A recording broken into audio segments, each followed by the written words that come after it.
Now, it's very common to see clownfish settle in corals, and they treat the corals like an enemies,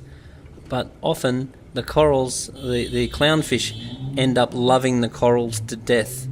because if the clownfish are constantly harassing the corals, then the corals will often close and will not get the light that they need. And some corals have got very sharp skeletons, and they're really not designed to have clownfish dancing around inside them, because the clownfish can actually rupture the tissue of the coral on their own shards of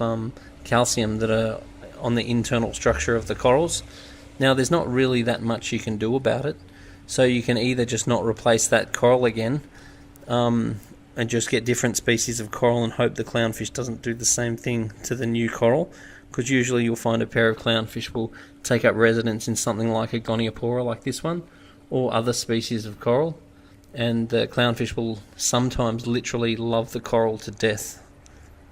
But I still think it's worth sticking with corals as opposed to going to anemones, because the clownfish don't actually have to have an anemone. And the disadvantage of an anemone is that sometimes they walk around, knock your corals over, and then sometimes they get caught in your power heads and your filter inlets and bomb your tank. So anemones always come with a risk, and they're always the best or the worst thing you've ever bought. So the fact that clownfish love a coral to death every now and then,